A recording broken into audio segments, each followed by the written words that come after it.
Bonjour à tous et bienvenue sur Nyon Région Télévision pour un nouveau débat. Dans 10 jours, nous connaîtrons la composition du nouveau Conseil national et puis on aura une idée déjà un tout petit peu sur la composition du Conseil des États. Des élections fédérales pour lesquelles les candidats se pressent au portillon. Plus de 300 dans le canton de Vaud pour 18 sièges à repourvoir. Et puis une question, quelle influence peut avoir un élu du district de Nyon lorsqu'il siège au niveau fédéral? Pour en discuter, pour en débattre, deux invités. Monsieur Claude Ruet, tout d'abord, ancien conseiller communal à Nyon, ancien député, ancien conseiller d'État également et ancien conseiller national. Vous avez siégé pendant 12 ans et vous avez également présidé le Parti libéral suisse. Bienvenue. Merci. Je crois que j'ai été complet. Merci. Oui, ancien, il ressort ancien.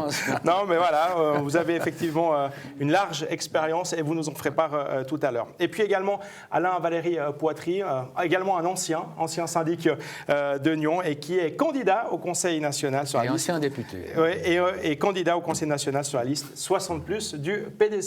Bienvenue à vous également. Merci. Première question, j'irai rapidement un petit regard sur la campagne actuelle. On a par moments le sentiment que c'est quand même relativement calme. Est-ce que vous avez également ce sentiment-là, Claude Ruet?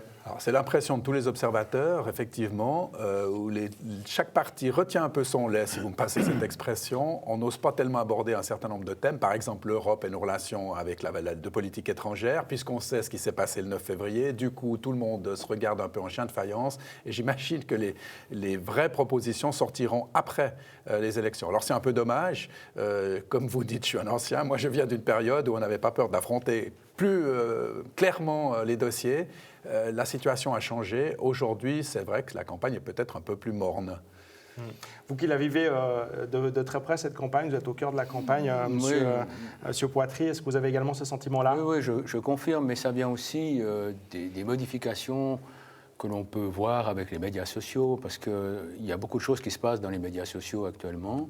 Donc il y a beaucoup de gens, j'en fais partie, qui font des campagnes sur les médias sociaux. Et bien entendu, ça change un peu la donne. Avant, on avait l'habitude de partir dans le canton de Vaud. On allait dans le canton de Vaud, on faisait des tournées, on voyait des gens. C'est fini tout ça. Il n'y a pratiquement plus eu une séance, je crois, avec les partis, alors qu'avant, c'était la règle. Donc je pense que les médias sociaux ont beaucoup changé les choses. Moi, ce qui m'a beaucoup intéressé aussi, c'est de faire cette campagne sur les médias sociaux, parce que je me suis aperçu que la politique et peut-être même ma notion de la démocratie avait un tout petit peu évolué avec ces médias sociaux, mais on peut en parler tout à l'heure si vous voulez. Alors, la question centrale, c'est de savoir, quand on est un élu du district de Nyon, par exemple, quelle est l'influence qu'on peut avoir lorsque l'on siège à Berne? Est-ce qu'on arrive, puisque vous avez connu ça, vous avez vécu ça, monsieur Ruet, est-ce qu'on arrive à défendre un tout petit peu son territoire, sa commune de Nyon, dans votre cas, sa région de Nyon, en étant à Berne? Alors d'abord, il faut quand même rappeler que quand on est élu, on est là pour représenter l'ensemble du pays, même si on est élu d'une région. Alors bien sûr, on vient avec sa spécificité.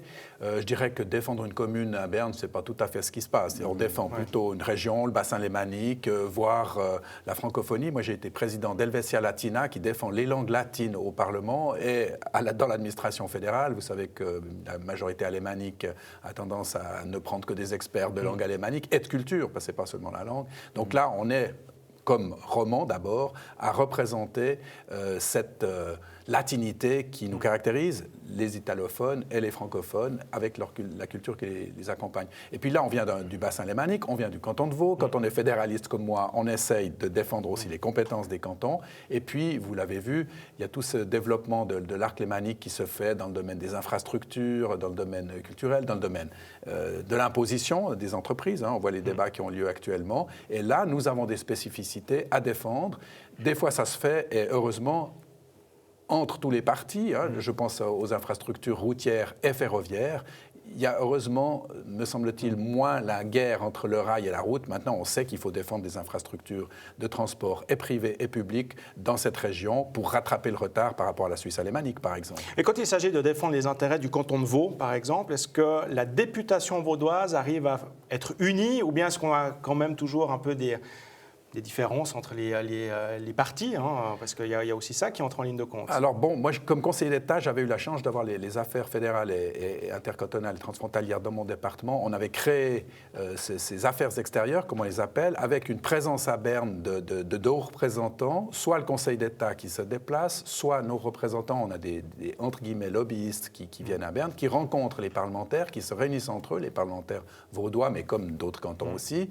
Et on arrive à trouver une certaine unité quand il s'agit, je viens de parler de transport public, quand il s'agit du contournement de Morges, pour prendre cet exemple, ou de la 3e voie CFF, ou des choses de ce type-là, on arrive à avoir une unité vaudoise. Évidemment, quand on est sur la réforme de l'imposition des entreprises, là, entre la gauche et la droite, on n'a pas la même vision des choses et c'est plus difficile.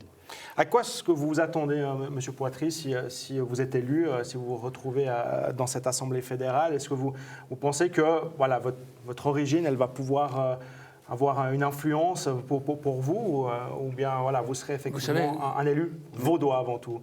Non, vous savez, quand on fait de la politique et quand on est dans un groupe, la première des choses, c'est d'essayer d'abord de convaincre son groupe. C'est d'abord ça qui est important. Puis une fois qu'on a essayé de convaincre son groupe, eh bien, on va essayer de convaincre les autres.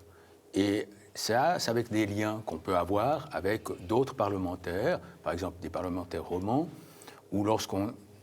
C'est mieux l'allemand en Schweizerdeutsch avec des parlementaires alémaniques, mais c'est ça qui fait la politique en Suisse. C'est d'abord convaincre son parti, ensuite avoir des réseaux avec d'autres membres, d'autres partis, pour essayer de faire un consensus, des consensus, pour arriver à trouver des solutions.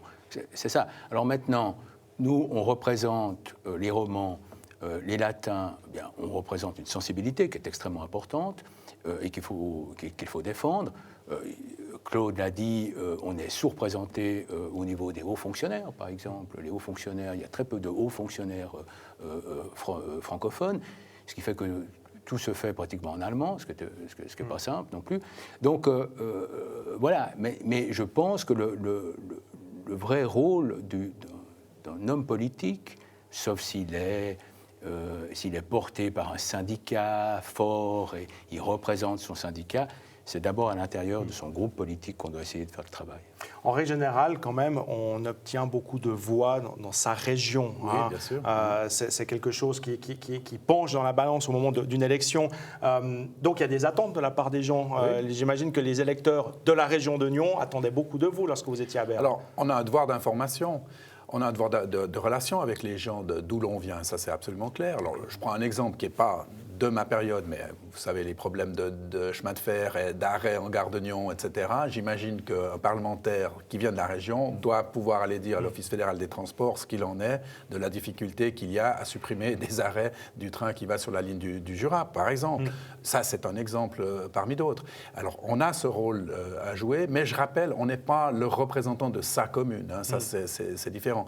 C'était un petit peu différent quand j'étais au Conseil d'État, parce que la région de Nyon, comme vous le savez, dans le canton de Vaud, on a toujours considéré que c'était presque Genève. Ouais. Donc, on avait toujours de la peine à le faire. Aujourd'hui, je dis ça à Maître Poitry, s'il y a un tribunal d'arrondissement encore à Nyon, c'est parce que, heureusement, à l'époque, il y avait un ministre de la Justice, c'était en l'occurrence moi-même, qui était nyonnais et qui était au Conseil d'État et qui a pu rappeler qu'il y avait peut-être aussi à s'occuper de la région de Nyon. Et s'il reste aussi un hôpital dans la région de Nyon, on peut jouer un rôle de ce type-là. Au Parlement fédéral, c'est plutôt sur des affaires plus ponctuelles qu'on peut éventuellement jouer ce rôle.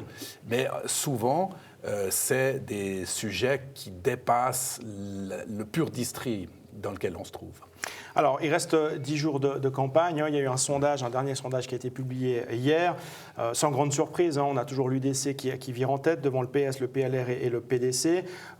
Est-ce qu'on doit s'attendre à une surprise de dernière minute ou bien là, c'est bon, on a la grosse tendance, évidemment, et il y aura visiblement peu de surprises au terme de ce scrutin? De manière générale, à part, je crois que c'était en 2007, où il y avait eu pratiquement un séisme politique, puisque je crois que le PS avait perdu 5 sièges, et puis l'UDC en avait gagné 7.